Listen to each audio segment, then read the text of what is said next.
চাচা আসসালামু আলাইকুম। ওয়ালাইকুম আসসালাম। কেমন আছেন? আলহামদুলিল্লাহ। কি কাজ করছেন আপনি? এই যে বেড়া বানছি। কিসের বেড়া এটা? এই যে এই খেজুরি গাছের ডাল। খেজুরের গাছের ডাল দিয়ে বানিয়েছেন? হ্যাঁ। এটা কি করবেন এখন এই বেড়াটা? এটা ধাপড়ি করব। ধাপড়ি করে ইয়ের তলে থাকবো। এটা আপনার ঘর বানাবেন? হ্যাঁ। ওখানেই থাকবেন আপনারা? পাহারা দেন? এই যে খেজুরের গাছ দেখা যাচ্ছে, বাহ ভীষণ সুন্দর তো গাছগুলো। এখানে আপনারা পাহারা দিবেন না? হ্যাঁ। মানে খেজুরের রস আছে, চুরি যেন না হয় এই জন্য পাহারা দিবেন। রস পাড়ার জন্য সুবিধা হয় এখান থেকে। বাহ, রস কেমন হয় গাছ থেকে? মোটামুটি ভালো হয়। একটা গাছ থেকে কই সেটা একটা গাছ থেকে কতগুলো রস হয়? কয় লিটার? 8 লিটার। 8 লিটার প্রতিদিন? প্রতিদিন। বাহ, অনেকগুলো তো হয়। কি করেন আপনারা রস? বেশি বিক্রি করেন? এভাবেই জীবিকা নির্বাহ করে বেঁচে আছেন আপনারা না? আপনার পরিবারে কে কে আছে? হ্যাঁ, আমার এই একজন ছেলে, দুইজন মেয়ে। সংসার কিভাবে চলে আপনার? চলে কামলা দিয়ে।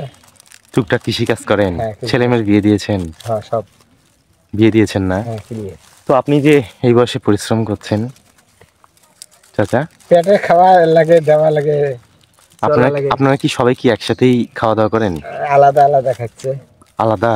হ্যাঁ। ছেলেরা আলাদা সংসার করছে? হ্যাঁ। এই বাবাটার কথা কেউ মনে রাখে নাই? না, এক সময় চাচা, এক সময় যে আপনি নিজের শখ পূরণ করেননি, ছেলে মেয়ের শখ পূরণ করেছেন। আজ ছেলে মেয়ে এতটা স্বার্থপর হয়ে গেছে। যুগে আছে এটাই। চাচা, এক সময় সন্তানদের জন্য কি ত্যাগ স্বীকার করেছিলেন আপনি? কি কি করতেন? অনেক কিছু করছি। হেঙাদালি সেলফি, মাছ মারছিলাম, বর্ষা মারছিলাম। মাছ মারছিলেন? হ্যাঁ। এভাবেই কষ্ট করছিলেন? হ্যাঁ হ্যাঁ, হেঙাদালি মারছিলাম। বেসাল ছিল না, বেসাল মারছিলাম। এগুলো করে সন্তানদেরকে বড় করছেন, দিনরাত এক করে খেটেছেন। আজ সন্তানরা বাবার কথা ভুলে গেছে, সবার চোখের আড়ালে এই বাবাটা। আচ্ছা চাচা, ভালো থাকবেন। আচ্ছা, আসি, আসসালামু আলাইকুম। ওয়ালাইকুম আসসালাম। রাজারহাট গ্রামে শীতের সকাল, সূর্যের নরম আলো খেজুর গাছের পাতার ফাঁক গলে মাটিতে পড়ছে। খেজুর গাছের নিচে বসে আছেন বৃদ্ধ চাচা, হাতে খেজুরের ডাল আর পাতা। সেগুলো দিয়ে তিনি ছোট্ট একটি ঘর তৈরি করছেন। এই ঘরে রাতে বসে খেজুরের রস পাহারা দেবেন তিনি। বৃদ্ধ চাচার বয়স 65-র কাছাকাছি। জীবনের অনেকটা পথ পাড়ি দিয়েছেন। তার এক ছেলে এক মেয়ে, সবাই বড় হয়েছে, পড়াশোনা করেছে, বিয়ে করেছে, এখন আলাদা সংসার করছে।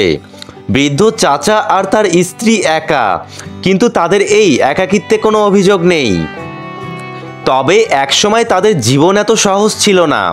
বৃদ্ধ চাচা ছিলেন গ্রামের ছোট্ট এক জেলে। ভোর রাতে নদীতে নৌকা নিয়ে মাছ ধরতে যেতেন। হাতের জাল ছুঁড়ে নদীর বুকে খাবার খুঁজতেন পরিবারের জন্য। যতই কষ্ট হোক, সন্তানদের পড়াশোনা আর খাবারের কোনো অভাব হতে দেননি। তার স্ত্রীও কম কষ্ট করেননি। ঘরের কাজের ফাঁকে অন্যের বাড়িতে কাজ করে সংসারে সুরাহা করেছেন। বাবা, তোমাদের মুখে ভাত তুলে দিতে পারলে সব কষ্ট ভুলে যেতাম, বৃদ্ধ চাচা একদিন বলেছিলেন তার ছেলেকে। এই ভালোবাসা আর আত্মত্যাগে তার ছেলেমেয়েরা আজ প্রতিষ্ঠিত। শীতের রাতে খেজুরের রস পাহারা দিতে বসে বৃদ্ধ চাচা স্মৃতির জগতে হারিয়ে যান। তার সেই ব্যস্ত দিনগুলোর কথা মনে পড়ে, যখন নদীতে মাছ ধরতে গিয়ে ঠান্ডা পানিতে জলে জ্বর বাঁধিয়ে বাড়ি ফিরতেন। বউ রান্নাঘর থেকে উকি দিয়ে বলতেন, এই বুড়ো, একদিন তো আমারে একা রেখে যাইবা। তখন দুজনের চোখে পানি জমে যেত। এখন আর সেই কষ্ট নেই, নেই তেমন কাজের চাপ। তবে ছোট ছোট কাজ করে সময় কাটান। খেজুর গাছের রস সংগ্রহ করে বিক্রি করেন। এতে যা আয় হয় তাতেই দুজনের চলে যায়। এভাবেই কেটে যায় রাজারহাট গ্রামের এই বৃদ্ধ চাচার জীবন। প্রকৃতি, খেজুর গাছ আর তাদের অল্প আয়ের ছোট্ট সংসারেই তারা খুঁজে পান জীবনের শান্তি।